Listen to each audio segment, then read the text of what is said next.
नमस्कार, स्वागत है आपका। इंडिया टीवी देख रहे हैं आप। आपके साथ मैं हूं प्राची पाराशर। शाम के 5 बज चुके हैं। वक्त हो गया है मुकाबला का। जुनैद और नासिर, दो मुस्लिम लड़कों को राजस्थान से अगवा किया गया। हरियाणा में उनकी जली हुई लाश कार में मिली। कांग्रेस की सरकार वाली राजस्थान की पुलिस और बीजेपी की सरकार वाली हरियाणा की पुलिस अपने अपने हिसाब से इस वारदात की जांच कर रही है। यह हादसा है या हत्या, अभी पुलिस की रिपोर्ट नहीं आई है। अगर हत्या है तो किसने की, किस मोटिव से की, यह भी पता नहीं है। जलकर मरने वाले जुनैद का क्रिमिनल बैकग्राउंड था। वो गो तस्करी के कई मामलों में आरोपी था। हत्या का आरोप जिन 5 लोगों पर लगा है उनमें सबसे ऊपर मोनू मानेसर का नाम आ रहा है। मोनू मानेसर भी कट्टरपंथी सोच का है और बजरंग दल से जुड़ा है। इस मामले में जब राजनीति की एंट्री हुई तो कटघरे में वीएचपी और आरएसएस को खड़ा कर दिया गया। ओवैसी ने मोनू मानेसर पर तो बहुत कम बोला, आरएसएस और विश्व हिंदू परिषद का नाम बार बार लिया। वो इस मामले को हिंदू राष्ट्र तक ले गए। इस हत्याकांड में उन्हें दारा सिंह की याद आने लगी, जिसने ग्राहम स्टेन्स की हत्या कर दी थी। ओवैसी इस वारदात के बहाने क्या साबित करना चाहते हैं? इस वारदात में पुलिस की तफ्तीश के बिना सियासत भिवानी और भरतपुर से उठकर दिल्ली और नागपुर तक कैसे पहुंच रही है? आज मुकाबला में इसी पर होगी बात, लेकिन पहले ये रिपोर्ट आप देखिए। राजस्थान में अपहरण, हरियाणा में हत्या, हैदराबाद से भड़काऊ बोल। हरियाणा के भिवानी में जुनैद और नासिर की जली लाश मिली। ओवैसी ने भागवत पर, प्रधानमंत्री मोदी पर, बजरंग दल पर, विश्व हिंदू परिषद, सबको अपने पॉलिटिकल एजेंडे में लपेट लिया। आतंक, ये टेररिज्म कब खत्म होगा? क्या बीजेपी का ये इनकी पॉलिसी है कि इस तरह से लोगों को, मुसलमानों को टारगेट किया जाए, मारा जाए? ये आपकी पसमानदा से मोहब्बत है, पसमानदा मुसलमानों से मोहब्बत है, किस तरह मार रहे हैं आप उन लोगों को? ये पूरा ब्रेन वॉश कर दिया गया इन लोगों को आरएसएस की तरफ से। अब बोलेंगे कुछ, मोहन भागवत तो हर 15 दिन को ज्ञान देते रहते हैं, बताइए इस पे क्या बोलेंगे? वो देश के प्रधानमंत्री कोई बोलेंगे, देश के गृह मंत्री कुछ बोलेंगे इसके ऊपर? ओवैसी कह रहे हैं जुनैद और नासिर की हत्या मोनू ने की है। मोनू को हरियाणा सरकार का खुला संरक्षण है, पुलिस का प्रोटेक्शन है। मोनू का गैंग उसी तरह से काम करता है जैसे ओडिशा का दारा सिंह करता था। वही दारा सिंह जिसने पादरी को उनके 2 बेटों समेत जलती आग में डाल दिया था। बल्कि जो गैंग है ये तो दारा सिंह की गैंग याद दिलाती।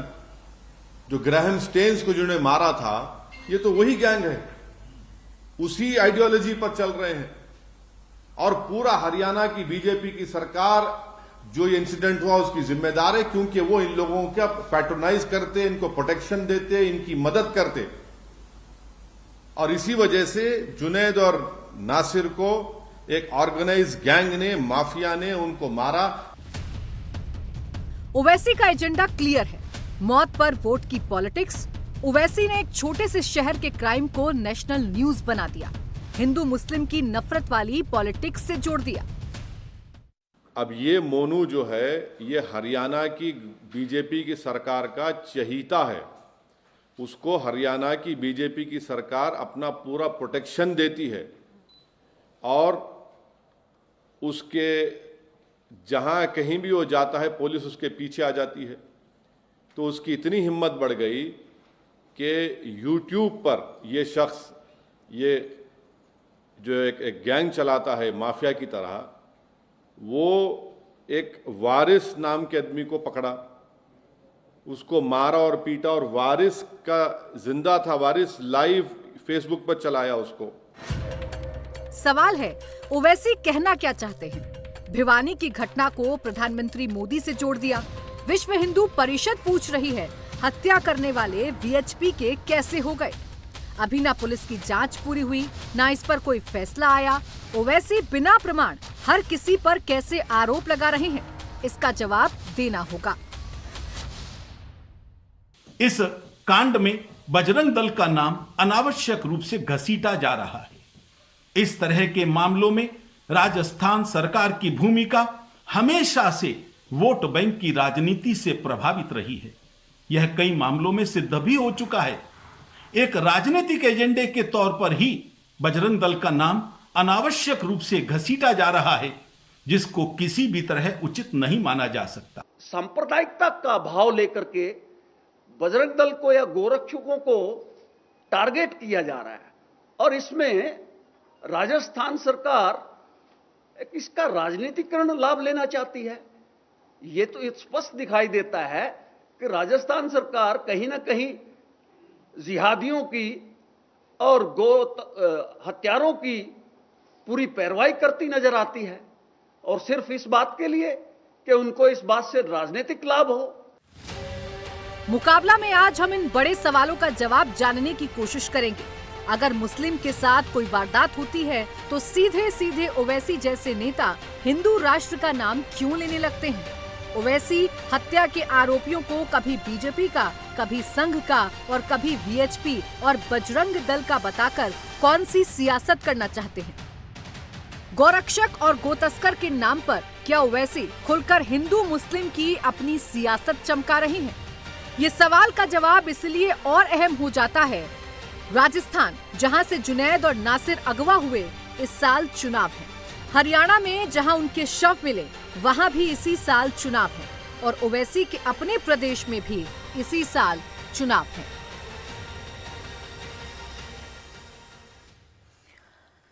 तो ये वो सवाल हैं जिनके जवाब मिलना जरूरी है, क्योंकि एक घटना होती है, हत्या का मामला सामने आता है और जिसके बाद सवाल खड़े होने लगते हैं। सवाल ये कि क्या गौ रक्षा के नाम पर 2 लोगों की जान ले ली गई? सवाल ये है कि क्या कोई ऐसा है जो हत्या आरोपियों को बचाने की कोशिश कर रहा है? सवाल ये भी है कि क्या इस पूरे घटनाक्रम को, इस पूरी वारदात को हिंदू मुस्लिम के चश्मे से देखा जाना जरूरी है? क्या इस पर हिंदू मुस्लिम वाली सियासत करना जरूरी है? क्योंकि असदुद्दीन ओवैसी ने राजस्थान सरकार से तो सवाल नहीं पूछे, लेकिन इस पूरे मसले पर वो बीजेपी, वीएचपी, बजरंग दल और आरएसएस से सवाल पूछते हुए जरूर नजर आए। खासकर मोनू जो हत्या आरोपी बताया जा रहा है, उसको लेकर तमाम सवाल पूछे गए और यह आरोप लगाया गया कि मोनू को हरियाणा सरकार का संरक्षण प्राप्त है। मोनू बजरंग दल से जुड़ा हुआ है, गोरक्षक के नाम पर अपना एक एजेंडा चलाता है, हिंसक प्रवृत्ति का है, और आधार उस वीडियो को बनाया गया जो वीडियो इस वक्त आप अपने टेलीविजन स्क्रीन पर देख रहे हैं।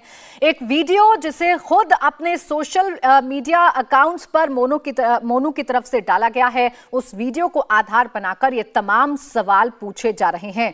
राजस्थान और हरियाणा में हुई इस घटना का असली पिक्चर इसकी क्या है, इसका असली मकसद क्या है, इसके असली गुनहगार कौन है? इन तमाम सवालों के जवाब मिलना जरूरी है। हालांकि राजस्थान में एक युवक की गिरफ्तारी जरूर की गई है, हरियाणा पुलिस भी धरपकड़ की कोशिश कर रही है, लेकिन अभी तक मोनू की भी गिरफ्तारी नहीं हो पाई है, जिसे हत्या आरोपी इस पूरे मामले में माना जा रहा है और जिसका सीधा सीधा कनेक्शन बजरंग दल से जोड़ने की कोशिश भी की जा रही है। हालांकि वीएचपी की तरफ से भी यह साफ कर दिया गया है कि इसे वीएचपी या फिर बजरंग दल से जोड़ना गलत है। और हमारे साथ इस पर चर्चा करने के लिए खास मेहमान जुड़ गए हैं लक्ष्मीकांत भारद्वाज, प्रदेश मंत्री राजस्थान बीजेपी, विनोद बंसल, प्रवक्ता विश्व हिंदू परिषद, सुबुई खान, सोशल एक्टिविस्ट, असीम वकार, प्रवक्ता एआईएमआईएम, सुरेंद्र राजपूत, प्रवक्ता कांग्रेस, मोहम्मद अतीक, राष्ट्रीय सचिव आईयूएमएल। आप सभी का बहुत बहुत स्वागत है। विनोद बंसल जी, मैं आपसे शुरुआत कर रही हूं क्योंकि आज असदुद्दीन ओवैसी साहब ने प्रेस कॉन्फ्रेंस की, सीधा सीधा सवाल आप लोगों से पूछा, उस वीडियो का भी जिक्र किया जो मोनू का वीडियो बताया जा रहा है, जिसे उसने खुद अपने सोशल मीडिया प्लेटफॉर्म से डाला है, जिसे सबसे पहले पोस्ट किया है। सवाल यह है, इसका कोई कनेक्शन है या नहीं गौरक्षकों से, वीएचपी से, बजरंग दल से? देखिए, गाड़ी कहीं मिली और उसका जलाया कभी गया था, जलाने वाला कौन था अभी किसी को नहीं पता, लेकिन ये लोग वो हैं जो कि समाज में जहर फैलाने का काम करते हैं। ये लोग वो हैं, जब गौ तस्कर मारे जाते हैं, गौ तस्करों द्वारा और पुलिस और सिक्योरिटी फोर्सेस के लोगों को मारा जाता है, तब इनके मुंह में दही जम जाता है। आपको पता है, इसी पलवल, नूह और पूरे मेवात क्षेत्र में असंख्य गौ रक्षक जो है इसमें बलिदान हो चुके, और कई सारे केसेस अभी भी नूह के पुलिस स्टेशन में लंबित हैं। आप देखिए कि हजारों केसेस तो ऐसे हैं जहां पर के केस दर्ज ही नहीं होता। ये सुबी खान बहन जी बैठी हैं, आपको पता है उसी क्षेत्र की रहने वाली है, ये और विस्तार से बताएंगी। मैं एक और बात कह रहा हूं, देखिए, नूह और मेवात का वो क्षेत्र जो कि राजस्थान और उत्तर प्रदेश और हरियाणा की सीमावर्ती क्षेत्र है, ये सारे इस्लामिक जिहादियों और गौ तस्करों के लिए एक जो है हेवन बन चुका है, एक जन्नत बन चुका है। आप देखिए कि एक जगह क्राइम करते हैं, दूसरी जगह भाग लेते हैं। और इस केस में भी वही हुआ, व्यक्ति कहीं का, हत्या कहीं, गाड़ी जली हुई कहीं मिली, और जो गौ रक्षक कहीं और रहते हैं, जबरदस्ती कहीं का ईंट कहीं का रोड़ा, उसको मिलाकर के उसको जोड़ने की कोशिश की जा रही है। लेकिन बात यह है कि जब गौ रक्षक जो है वो साथ में पुलिस के साथ में गौ तस्करों का पीछा करते हैं, तो आपके चैनल ने दिखाया था, आपको ध्यान होगा बहन जी, कि नवंबर में भी और पिछले साल फरवरी में भी 20-22 किलोमीटर तक पुलिस पीछा करती रही। आखिरकार गाड़ी का, उसका कैंटर का जो है ना पहिया फट गया, लेकिन उसके बावजूद भी गौ तस्कर माने नहीं, उन्होंने गौओं को चलती हुई गाड़ी से फेंक दिया। और इतनी विभत्स कांड था, इसके बावजूद भी उनपे गौ विनोद बंसल जी, आपकी ये सारी बातें सही हो सकती हैं, लेकिन मेरा सवाल मोनू मानेसर को लेकर था। सबसे ज्यादा उसी की चर्चा हो रही है, उसी का कनेक्शन बजरंग दल से जोड़ा जा रहा है। बाकायदा उसकी एक वीडियो की चर्चा की जा रही है जिसमें वो गोली चलाता हुआ नजर आ रहा है। आपके साथ या बजरंग दल के साथ या आरएसएस के साथ उसका कोई कनेक्शन है या नहीं है? नहीं प्राची जी, दो बातें। देखिए, चर्चा तो होगी, जो व्यक्ति काम करेगा उसकी चर्चा होगी, डेफिनेटली होगी। वो व्यक्ति ऐसा है जो कि जान जोखिम में डाल करके और पुलिस और प्रशासन की सहायता लेकर के गौ रक्षा के लिए समर्पित है। आप देखिए कि हम इस बात को नकार नहीं सकते कि हम गौ रक्षा करते हैं, हमें इस बात का गर्व है। हम मर जाएंगे और लेकिन गौ हत्या नहीं होने देंगे, हमारा संकल्प है इस देश का। आप देखिए कि कुछ लोग हैं जो गौ हत्या के नाम पर कुछ भी करने को तैयार है गौ हत्या के लिए। आप देखिए, जो बोलेरो गाड़ी सबसे ज्यादा गौ हत्या में प्रयोग होती है। आप देखिए, ये नहीं तो ये अधिकार भी तो विनोद बंसल जी आपको इस देश के संविधान ने, इस देश के कानून ने नहीं दिया है ना, कि अपने हाथ में आप बंदूक लेकर और गोलियां चलाने लग जाएंगे, आप दहशत पैदा करने की कोशिश करेंगे। ये अधिकार भी तो नहीं दिया है। गौ रक्षा करिए, लेकिन कानून के साथ रहकर करिए ना। बिल्कुल नहीं, बिल्कुल कानून के हाथ में, बिल्कुल कानून के साथ में रहकर करते हैं। प्राची जी देखिए, ये हिंदू समाज की संस्कृति है, ये हिंदू समाज की सभ्यता भी है, और ये हिंदू समाज का संकल्प भी है। हम कानून कभी भी हाथ में नहीं लेते।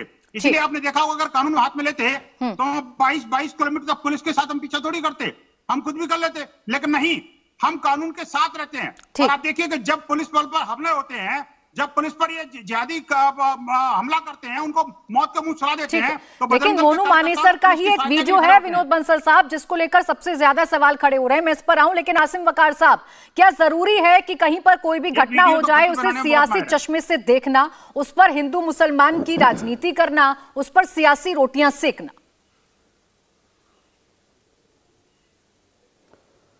देखिए प्राची पराशर जी, आप एक अच्छी एंकर हैं और ईमानदार बेहतरीन एंकर हैं। मैं किसी तरह की कोई ऐसी बात नहीं करना चाह रहा था, लेकिन मजबूरी में कहना पड़ रहा है। जो टैगलाइन ऊपर चल रही है, गो रक्षक वर्सेस गो तस्कर, ये प्रूफ है आपके पास? गो तस्कर थे वो लोग जो मारे गए? और अगर थे प्रूफ है तो क्या जिंदा जला देंगे? प्रूफ है, मैं दूंगा आपको प्रूफ। जिंदा जला देंगे आप? नहीं, हम अरे सर, अभी तो आपको फिर बता रहा हूँ, अभी तो आपकी बहादुरी, अभी तो आपकी, अरे अभी तो आपकी बहादुरी देखना है मुझे। एक्नॉलेज किया है। बोलिए आसिम वकार जी। पूरी जितनी भी डॉक्यूमेंट्री इन्होंने बयान की मैंने सुनी। अब रुक जाइए जरा, एक सेकंड विनोद बंसल जी, एक सेकंड आसिम वकार से जो बात करने दीजिए। बोलिए आसिम जी। नहीं, हाँ देखिए, पहले तो ये टैगलाइन हटाइए। अगर इंडिया टीवी के पास प्रूफ है कि गो तस्कर थे, उनके खिलाफ कोई एफआईआर हम कोई दावा नहीं कर रहे हैं आसिम वकार जी। मैं साफ साफ आपको बता दूं, एक जिम्मेदार चैनल होने के नाते हम कोई दावा नहीं कर रहे हैं। हम कोई दावा नहीं कर रहे हैं। उसमें आप गौ रक्षक भी देख सकते हैं लिखा हुआ, जो दोनों तरफ से दावे किए जा रहे हैं। आसिम वकार जी, पहले अंतर करना समझ लीजिए। उन दावों के मुताबिक ये टैगलाइन लिखी गई है, तो आप हमारी विश्वसनीयता पर आप वो सवाल नहीं उठा सकते। हम जिम्मेदार चैनल हैं और जिम्मेदार चैनल की भूमिका निभाते हैं। आप सवाल का जवाब दीजिए। सवाल नहीं, सुनिए, सवाल मैंने उठा दिया। जो लोग देख रहे थे वो सब समझ गए। दूसरी बात, ये जो बैठे हैं विनोद बंसल साहब, ये जो गौ रक्षा कर रहे हैं, इनके टिकट के पैसे और मोनू मानेसर के टिकट के पैसे मैं दूंगा। गोवा में टिकने के पैसे होटल के 5 स्टार के मैं दूंगा। ये जो मोहब्बती है ना, ये बहुत बड़े गौ रक्षक, चलिए गोवा चलिए चल के करिए गो रक्षा। है आपकी हिम्मत, है औकात है आपकी? गोवा में करेंगे गौ रक्षा? भाषा की मर्यादा रखो। आसिम जी प्लीज, आपके वो मोनू मानेसर जाएंगे गोवा में? अपनी अपनी बात मुझे लगता है कि मर्यादाओं में रहकर कहेंगे बदतमीजी आप मत करो भाई तो मुझसे। ज्यादा ठीक मैं रहेगा। सीधी सीधी बात बोल रहा हम हूँ, सेंसिटिव मुद्दे पर अगर मैं चर्चा कर रहे हैं तो सीधी-सीधी प्लीज बात बोल रहा शब्दों हूँ, का आप ध्यान बेवजह रखिएगा, बात कर रहे हो। शब्दों की मर्यादा रखिएगा। गोवा में गाय का गोश्त खाया जाता है। गोवा में बीजेपी की सरकार है। गोवा के पूर्व मुख्यमंत्री मरहूम बात हरियाणा राजस्थान की हो रही है, गोवा में जाएंगे तब बात कर लेंगे। मनोहर पारिकर साहब ने कहा था कि बीफ अगर कम पड़ेगा तो इम्पोर्ट करेंगे। बजरंग दल ने क्या किया है? आपने नागालैंड में गाय का गोश्त खाया जाता है। किस बात से किया? सारी मोहब्बत हरियाणा, राजस्थान, उत्तर प्रदेश। आपको अपने नेता के लिए आप चलेंगे मेरे साथ गोवा नहीं चलेंगे? पहले ये बताइए खाली आप। इनके ऊपर केस करेगा, कैसी बात कर रहे हो? आप गोवा चलेंगे मेरे साथ, गाय को बचाने नहीं चलेंगे आप? बजरंग दल हत्याकांड का तुम चलोगे गोवा की नहीं चलोगे ये बताओ खाली। आप गोवा कब चल रहे हो मेरे साथ? नहीं तो बहुत बुरा होगा। गोवा कब चल रहे हो अपनी टीम लेकर? करने का फल उनको मिलेगा। अपनी टीम लेकर गोवा कब चल रहे हो? गौ तस्करों को अगर आप प्रोटेक्शन देंगे। अरे गोवा कब चल रहे हो? गोवा में हत्या हो रही गाय की, डरपोक आदमी, नकली गौरक्षक।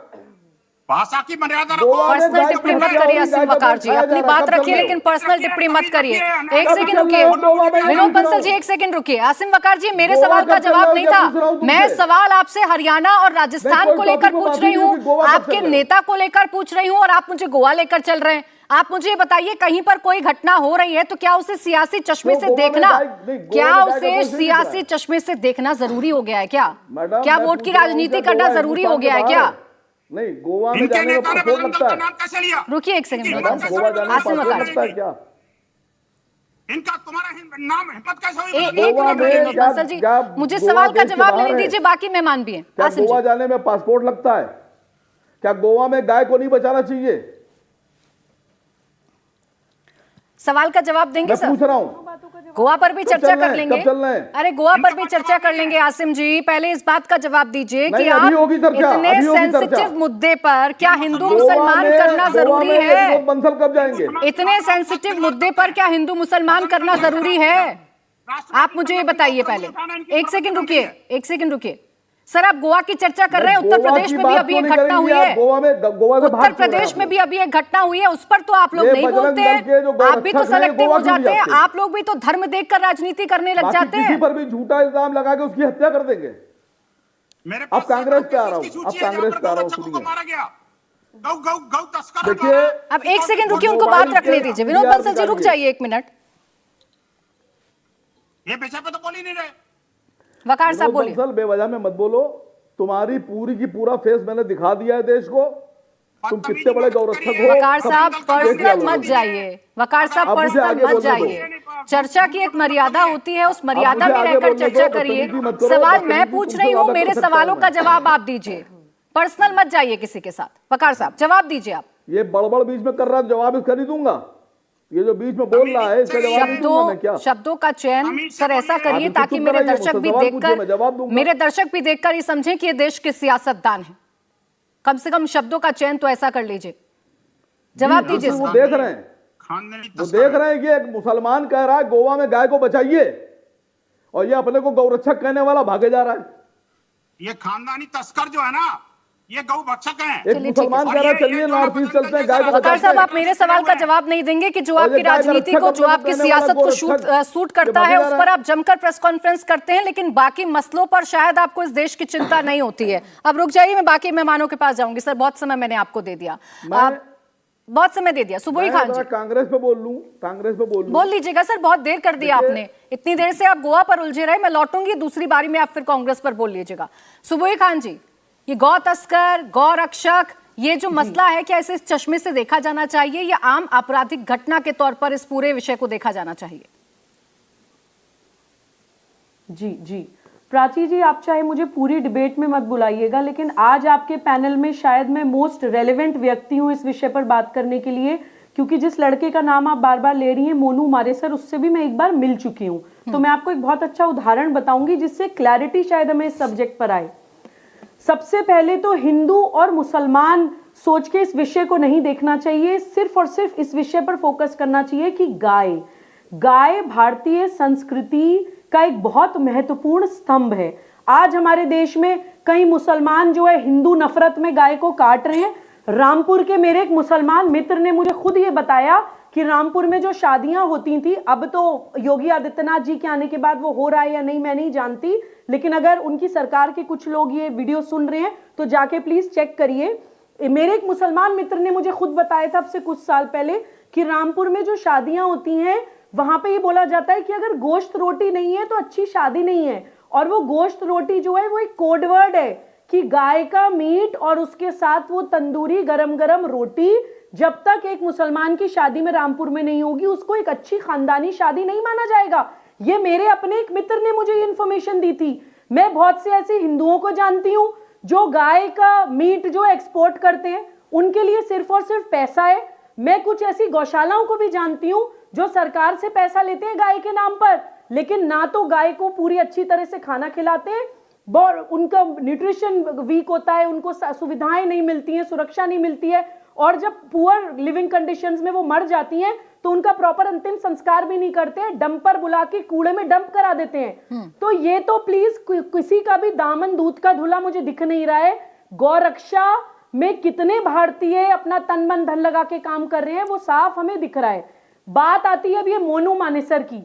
प्राची जी, विनोद भाई ने बहुत अच्छी बात बोली। मेरे हस्बैंड हरियाणा सरकार में डेप्यूटी कमिश्नर हैं। उनकी पोस्टिंग बहुत समय वो जो NH8 है वहां पे रही है, जो दिल्ली जयपुर हाईवे कहलाता है। मैं बहुत साल उस हाईवे पर रही हूं। वहां पर गौ तस्करों का आतंक मैंने स्वयं देखा है। अगर ये गौरक्षक बच्चे उन गौ तस्करों के पीछे जाते थे तो चलती गाड़ी से गाय के मांस के टुकड़े फेंके जाते थे इन बच्चों के ऊपर।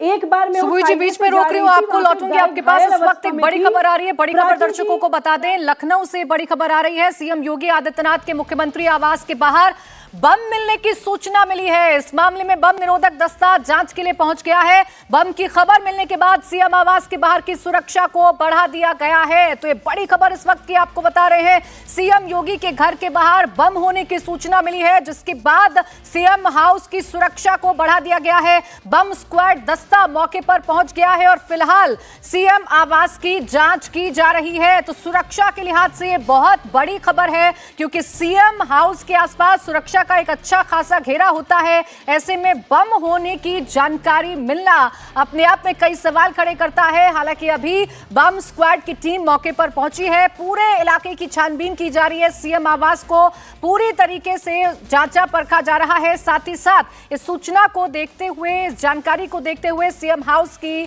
जो सुरक्षा है उसे और भी ज्यादा टाइट कर दिया गया है, और भी ज्यादा बढ़ा दिया गया है। तो बड़ी खबर आपको उत्तर प्रदेश से बता रहे हैं। मुख्यमंत्री योगी आदित्यनाथ के घर के बाहर बम होने की सूचना मिली है। मेरे सहयोगी विशाल प्रताप सिंह हमारे साथ जुड़ गए हैं ज्यादा जानकारी के साथ। विशाल, क्या जानकारी मिल रही है? फिलहाल क्या कदम उठाए जा रहे हैं, क्या स्टेप्स लिए जा रहे हैं लखनऊ में?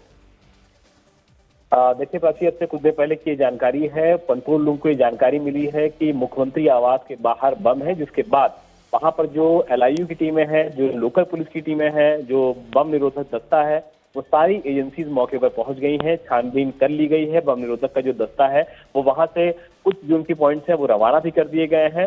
इस कॉल को फिलहाल ये कहा जा रहा है कि फिलहाल अभी पूरी तरीके से चेक किया जा रहा है, उसके बाद ही आधिकारिक इस पर पूरी तरीके की टिप्पणी करेंगे। लेकिन जो जानकारी आई थी वो यही आई थी कि कंट्रोल रूम के बाहर, कि मुख्यमंत्री आवास के बाहर बम होने की सूचना है, जिसके बाद न सिर्फ मुख्यमंत्री आवास की सुरक्षा बढ़ाई गई है, बल्कि जो ऐतिहासिक इंतजाम होते हैं, LIU के हों, लोकल पुलिस के हों, बम निरोधक दस्ता की टीमों के हों, उन सभी को मौके पर देख करके चेक किया जा रहा है। और ये कोशिश की जा रही है कि जितना जल्दी से जल्दी हो सके इस पूरी कॉल का कंफर्मेशन कर लिया जाए कि इस कॉल में कितनी सच्चाई है। फिलहाल मौके पर पुलिस मौजूद है, डॉग स्क्वाड मौजूद है, बम निरोधक दस्ता मौजूद है, और पूरा मुख्यमंत्री आवास का जो परिसर है वो पूरी जो पुलिस फोर्स है उसमें पहुंच गया है वहां पे। और जो गौतमपल्ली इलाका पड़ता है, गौतमपल्ली थाना पड़ता है, वहां की फोर्स भी एक एक जगह को चेक कर रही है ताकि किसी भी तरीके की कोई भी चूक ना होने पाए। और ये अब से आधे घंटे पहले की कॉल है, जिसके बाद मौके पर सुरक्षा व्यवस्था 5 कालीदास, जो कि मुख्यमंत्री का ऑफिशियल रेजिडेंस है,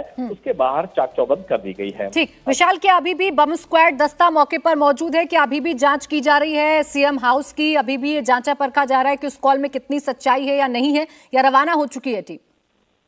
देखिए, जो हमारे पास जानकारी है उसके मुताबिक 2 बम निरोधक दस्ते की गाड़ियां मौके पर आई थी। एक गाड़ी वहां से वापस जा चुकी है जांच को पूरी कंप्लीट करके। एक गाड़ी, चूंकि वहां पर सीएम हाउस का मामला है, बहुत सेंसिटिव रहती है, मुख्यमंत्री योगी आदित्यनाथ की जो सुरक्षा है वो बहुत ज्यादा संवेदनशील है।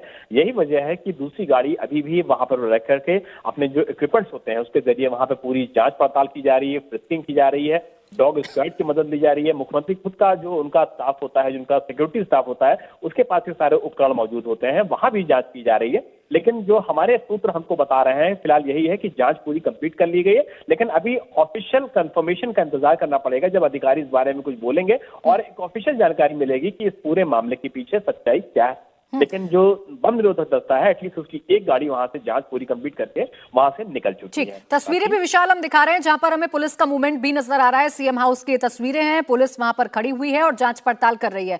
विशाल, जो कॉल आया है उसके बारे में क्या कोई जानकारी मिल पाई? ये कौन था जिसने कॉल की है और इसके पीछे मंशा क्या सिर्फ पैनिक क्रिएट करने का था? क्या कुछ पता चल पाया इस कॉल के बारे में?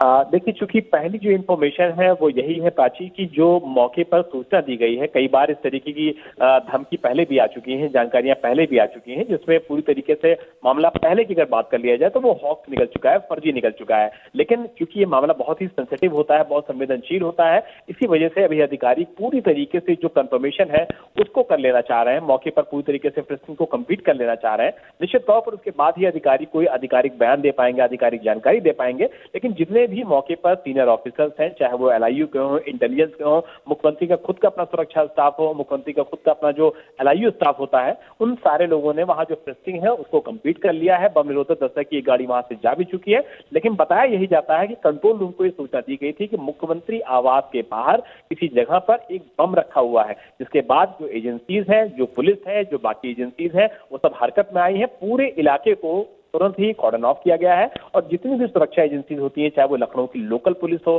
चाहे वो लोकल एलआईयू हो, चाहे वो मुख्यमंत्री का स्टाफ हो, मुख्यमंत्री का सिक्योरिटी स्टाफ हो, डॉग स्क्वाड हो, बम स्क्वाड हो, सभी के जरिए वहां पर बाकायदा चेकिंग कराई गई है और ये कोशिश की जा रही है कि जितना जल्दी से जल्दी इस पूरी चेकिंग को कंप्लीट करके एक ऑफिशियल स्टेटमेंट रिलीज कर दिया जाए, ताकि पूरा मामला साफ हो सके कि जो कॉल की गई थी जिसमें यह बताया गया था कि 5 कालीदा जो कि मुख्यमंत्री का ऑफिशियल रेजिडेंस है वहां बम हो सकता है, तो इसके पीछे जो मंशा थी, कौन हो सकता है, ये सारी जांच निश्चित तौर पर उसके बाद होगी। लेकिन फिलहाल जानकारी यही मिल रही है कि जांच कंप्लीट कर ली गई है, एक गाड़ी वहां से रवाना भी कर दी गई है और फिलहाल इंतजार करना होगा कि एक ऑफिशियल कंफर्मेशन मिले, उसके बाद ये साफ हो पाएगा कि इस पूरे मामले की सच्चाई क्या है। लेकिन इस कॉल किया जाने के बाद से प्राची निश्चित तौर पर न सिर्फ लखनऊ राजधानी में बल्कि 5 कालीदास के आसपास जितना भी इलाका है वहां निश्चित तौर पर एक हड़कंप का माहौल जरूर बन गया है। बिल्कुल विशाल, अगर हम बात करें सीएम हाउस की तो वहां पर पहले से ही कड़ी व्यवस्था होती है सुरक्षा की, इसके साथ साथ सीएम की अपनी सिक्योरिटी होती है। ऐसे में किसी का बम रख के चले जाना या ऐसी खबर को पहुंचाना, इसकी कितनी संभावनाएं हो सकती हैं? इस पर कितना विश्वास किया जा सकता है?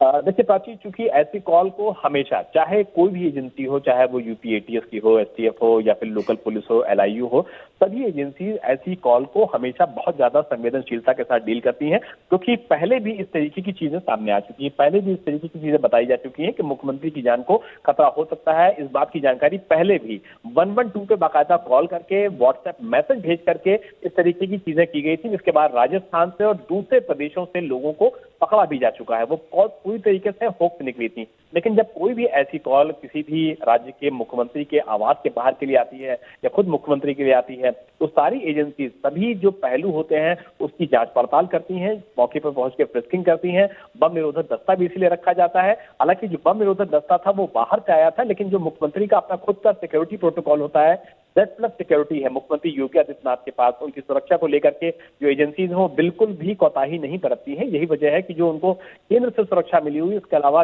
यूपी पुलिस भी उनको हमेशा एक अपना जो स्टाफ होता है वो सुरक्षा प्रदान करता है। लेकिन जिस तरीके की सुरक्षा व्यवस्था 5 कालीदास पर लखनऊ में रहती है, ऐसा पॉसिबल नहीं है, ऐसा मुमकिन नहीं है कि कोई भी वहां पर आता है और बम प्लांट करके चला जाता है। कारण यह है कि अगर किसी को भी अंदर जाना है, किसी भी गाड़ी के जरिए जाना है, तो गाड़ी की टेस्टिंग होती है, जानकारी ली जाती है, गाड़ी का नंबर नोट होता है और कोई भी शख्स अगर सोचे कि वो पैदल चला जाएगा मुख्यमंत्री आवास तक, अंदर की तरफ चला जाएगा, मैं अंदर के बैरिकेड के बाहर की बात कर रहा हूँ, वहां भी संभव नहीं है कि कोई भी शख्स वहां पे चला जाए और इस तरीके की किसी भी चीज को प्लान करके चला आए। तो फिलहाल तो ये मुमकिन नहीं लगता है कि वहां कोई बम प्लान कर सकता है, लेकिन ऑफिशियल कंफर्मेशन का इंतजार करना चाहिए ताकि एजेंसीज ये बता सकें कि उनको जो कॉल मिली थी, कॉल करने वाला कौन था, उसका इरादा क्या था, उसका मकसद क्या था। बिल्कुल बिल्कुल। देखिए विशाल, अब जब हम चर्चा कर रहे हैं तो ये ऑफिशियल कंफर्मेशन आ चुकी है कि ये जो अफवाह, ये जो बम रखने की बात कही गई थी, महज एक अफवाह थी, ये खबर झूठी थी, ये खबर फर्जी थी, सिर्फ और सिर्फ पैनिक क्रिएट करने की कोशिश की गई है। क्योंकि जैसे ही कंट्रोल रूम को सूचना मिली वैसे ही बम निरोधक दस्ता मौके पर पहुंच गया,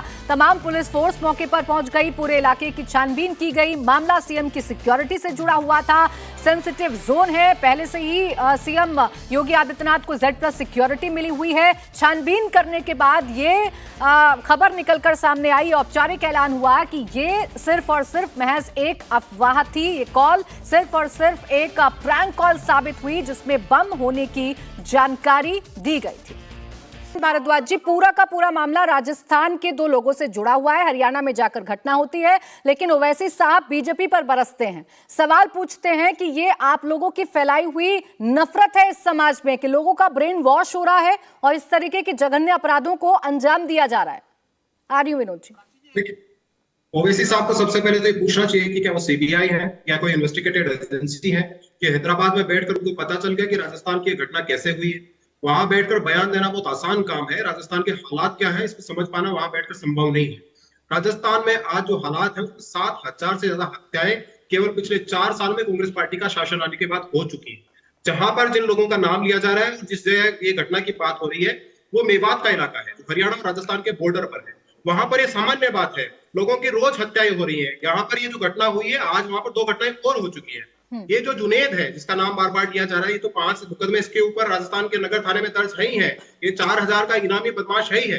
लेकिन ये घटना कैसे हुई है, इसको किसने अंजाम दिया है, ये तो इन्वेस्टिगेशन करेगी राजस्थान की कांग्रेस पार्टी की सरकार। और बेवजह आप नाम ले रहे हो भारतीय जनता पार्टी का, निश्चित रूप से सरकार का फेल्योर है। निश्चित रूप से राजस्थान की सरकार न केवल इस मामले में बल्कि पूरे प्रदेश में पिछले 4 वर्षों में जिस तरह का अपराध अराजकता फैली हुई है, उन सब मामलों में राजस्थान की सरकार फेल है।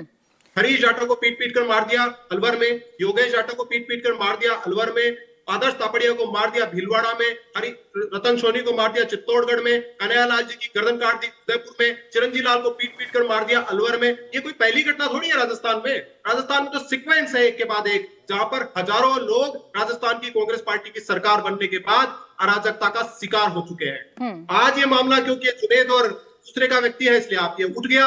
राजस्थान में तो आज ये कंकाल मिला है दूसरा जिसकी कोई चर्चा नहीं कर रहा है। मैं आपको फिर बता रहा हूं, ये अराजकता का माहौल है। ये घटना कैसे हुई है, ये भी पुलिस इसकी जांच कर रही है। ये पूरा इलाका वो है राजस्थान साइबर क्राइम में। ठीक है, एक छोटा सा रिएक्शन सुरेंद्र राजपूत जी, क्योंकि लक्ष्मीकांत जी कह रहे हैं कि ये फेल्योर है राजस्थान सरकार का। उसके बाद मोहम्मद अतीक जी आपके पास आ रही हूँ। प्राची जी, जो लक्ष्मीकांत भारद्वाज जी भारतीय जनता पार्टी के नेता है, इनकी पार्टी का एक नेता है ज्ञानचंद आहूजा। आपके चैनल पर, सिर्फ इंडिया टीवी के चैनल पर, इसलिए मैं आपको याद दिला रहा हूं, इंडिया टीवी के चैनल पर मेरे साथ उसने ऑनलाइन बैठ करके कहा था कि मैंने 5 मुसलमानों को मारा है, 5 घटनाएं मैंने की हैं। ठीक है ना? वो ज्ञानचंद आहूजा इनकी प्रदेश कार्यकारिणी का सदस्य है और पूर्व विधायक है। मैं बिल्कुल मानता हूँ राजस्थान में सारी घटनाएं। आपके सांसद है सुरेंद्र राजपूत जी, सुरेंद्र राजपूत जी, शब्दों का ख्याल रखिए सर। अरे शब्दों में क्या, वरिष्ठ प्रवक्ता हैं आप, कम से कम मैं आपसे ये तो उम्मीद कर सकती हूँ कि सबसे पुरानी पार्टी है आपकी, आप चर्चा में डिबेट में बैठे हैं, टेलीविजन पर बैठे हैं, तो शब्दों का चयन कम से कम ठीक करेंगे। अरे सर करिए वार पलटवार, लेकिन कम से कम शब्दों का चयन तो ठीक से करिए। रहने दीजिए सर, आ गई आपकी बात। मोहम्मद अतीक जी, मोहम्मद अतीक जी, क्या इस घटना को सियासी चश्मे से, हिंदू मुसलमान के चश्मे से देखना जरूरी है? सुरेंद्र राजपूत जब 1 सेकंड रुक जाइए। मोहम्मद प्राची जी देखिए, प्राची जी, विश्व हिंदू परिषद बजरंग दल मुसलमानों को मारने, हत्याएं करने की कीचड़ में गले गले तक धंसा हुआ है। अगर प्राची जी, अरे रुक जाइए 1 सेकंड सुरेंद्र राजपूत जी, बाकी मेहमान भी हैं इस पैनल में, उनकी बात को आने दीजिए एक बार। मैंने आपसे जवाब ले लिया सर, लेकिन अगर आप शब्दों का चयन ठीक से नहीं करेंगे, आप शब्दों का चयन ठीक से नहीं करेंगे तो सर मुझे जाना पड़ेगा दूसरे मेहमान के पास। आप किसी पर पर्सनल टिप्पणी नहीं कर सकते हैं। आप यहाँ पर बैठे हैं तो शब्दों की मर्यादाओं में रहकर ही आपको चर्चा करनी होगी। सुरेंद्र राजपूत जी, मैंने राजस्थान सरकार के फेल्योर पर आपसे सवाल पूछा था। तो बदतमीजी का जवाब बदतमीजी से मिलेगा। क्या आपसे ऐसा क्या कह दिया था लक्ष्मीकांत भारद्वाज ने? आपसे आपकी सरकार को लेकर सवाल पूछा था जी, तो उसके बाद जब हम जवाब दे रहे थे उनके बीच में क्यों बोल रहे थे भाई, बताइए ना। हमने जब ये आरोप लगाने के बीच में बोले थे, आपकी हिम्मत हुई इनको टोकने की? इतना पूछा सुरेंद्र राजपूत जी कि इमरान प्रताप गढ़ी पे आपका क्या बोलना है? अगर हम जान से ना हो जाए इमरान प्रताप गढ़ी पे आपका क्या बोलना है? और लक्ष्मी भाई सुरेंद्र राजपूत जी, आप आपस में उलझिए, मुझे बीच में मत लाइए, कृपया करके मुझे बीच में मत लाइए। आप बीजेपी से सवाल पूछ सकते हैं, वीएचपी से सवाल पूछ सकते हैं, लेकिन बार बार आप अगर मेरे नाम को घसीटेंगे सर, अगर आप मेरे नाम को घसीटेंगे तो फिर मुझे दूसरे मेहमान के पास जाना पड़ेगा। आप सवाल लक्ष्मीकांत से करिए, लेकिन अगर आप शब्दों का चयन गलत करेंगे तो मुझे आपको बीच में टोकना पड़ेगा, रोकना पड़ेगा। फिर चाहे आप कुछ भी कहते रहिए, फिर चाहे कितना ही मुझे लाइसेंस देते रहिए, मुझे फर्क नहीं पड़ेगा। अतीक अहमद जी, अब रुक जाइए सर, आपका समय थोड़ा सा खत्म हो गया है। मोहम्मद अतीक जी, क्या इसे सियासी चश्मे से देखना, हिंदू मुसलमान के चश्मे से देखना सही है? रुक जाइए अब 1 minute Surendra ji, please please. Mohammad Atiq ji की आवाज आया। प्राची जी, देखिए जिस तरह से विश्व हिंदू परिषद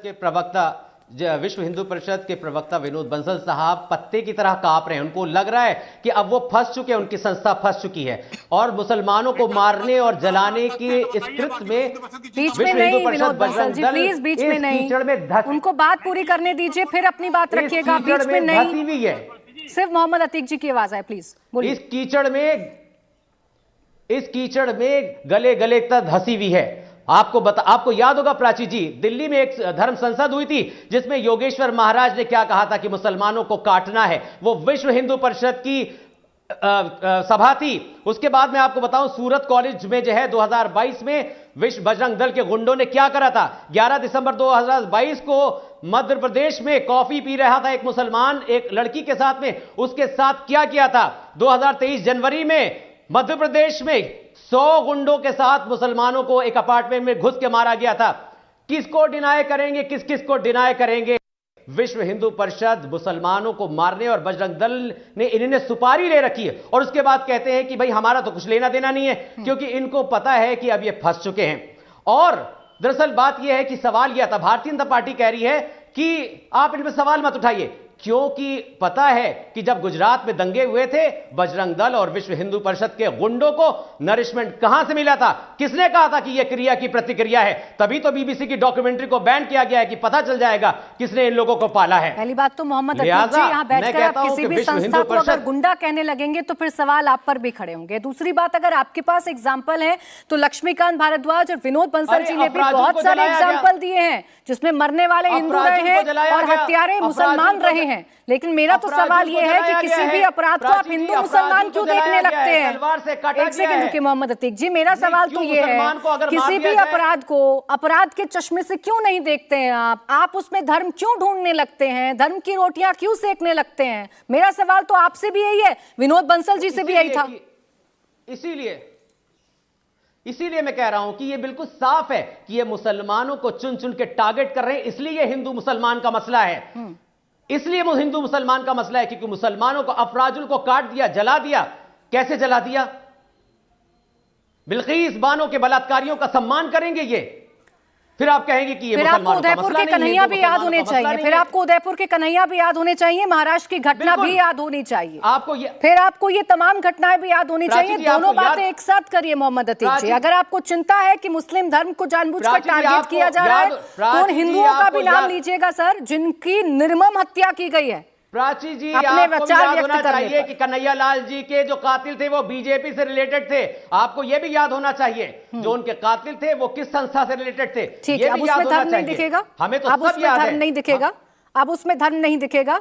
अब आपको वो नारे नहीं दिखाई देंगे जब बड़े जोरों शोरों से वो नारे लगाए जा रहे थे। बंसल साहब यहाँ पर डिफेंड कर रहे हैं, से जुदा के नारों पर तो आप कुछ नहीं बोलते हैं मोहम्मद अतीक जी। विनोद बंसल जी, बंसल साहब जिस तरह से बेगैरती से डिफेंड कर रहे हैं कातिलों को, कोई डिफेंड नहीं कर रहा है सर यहाँ पर। अतीक जी एक सेकंड, विनोद बंसल बिल्कुल कैसे नहीं डिफेंड कर रहे हैं? देखिए, आरोप प्रत्यारोप लगाना किसी के लिए आसान काम है, और खासकर टीवी चैनल की डिबेट में बोलना तो बहुत आसान है। लेकिन मुझे बताइए, ये वो लोग हैं जो कि कमर में बम बांध के चलते हैं, दूसरों को मारने के लिए चलते हैं और खुद फट जाते हैं। आप मुझे बताइए, इस गाड़ी में जो लोग जले हैं, इसकी क्या ये संभावना नहीं हो सकती कि ये लोग बम बांध के जा रहे थे किसी पर हमला करने के लिए और खुद फट गए? आप मुझे बताइए कि इसकी संभावना क्यों नहीं तलाशी जा सकती? मैं कहता हूं राजस्थान सरकार इसकी भी जांच करे, बजाय बजरंग दल को गुंडा साबित करने के, बजरंग दल को कल्पित साबित करने के। मैं कहता हूं बजरंग दल के बारे में नाम लेने से पहले एक बार तथ्यों की जानकारी करें। हमने कहा कि सीबीआई जांच होनी चाहिए, क्योंकि राजस्थान सरकार की क्रेडिबिलिटी समाज के बीच में खत्म हो चुकी है। जिस तरह से मेवात के अंदर और वो जो जिहादियों को छुपाने और छुपाने का और उनको प्रोटेक्शन देने का काम राजस्थान सरकार लगातार कर रही है, उसमें कई सारी घटनाएं इसमें शामिल हुई हैं। और आप देखिए, गौरक्षक जो है, कई गौरक्षक इनके। विनोद बंसल जी, आप इस बात से इनकार नहीं कर सकते कि गौ रक्षा के नाम पर कितने अपराध किए जाते हैं। आप इस बात से भी तो इनकार नहीं कर सकते हैं ना विनोद बंसल जी। मैं मोनू मानेसर को लेकर सवाल पूछ रही हूँ, उसका एक वीडियो। कोई भी काम नहीं करता। एक बात सुनिए विनोद बंसल जी, मोनू मानेसर को वो वीडियो तो आपको देखना होगा ना, वो वीडियो तो आपने देखा होगा ना, जिसमें वो बंदूक से गोलियां चला रहा है, दहशत फैला रहा है, उसे आप जायज ठहरा देंगे? नहीं, वीडियो वो मैंने नहीं देखा, लेकिन प्रश्न ये है, अगर कोई वीडियो है तो उसकी जांच करनी चाहिए, मैं इस बात की मना नहीं कर रहा। लेकिन प्रश्न ये है कि उस वीडियो के आधार पर आप उसको कल्प्रिट डिक्लेयर करते हैं, ये गलत है, बिल्कुल सरासर अन्याय है। और बजरंग दल का नाम अगर किसी ने घसीटने की कोशिश की तो उसको परिणाम भी भुगतने पड़ेंगे। हम लीगल तरीके से उसका एक्शन लेंगे। आप जजमेंट पर कैसे पहुंच गए? आ रही हूं सुबू जी आपके पास।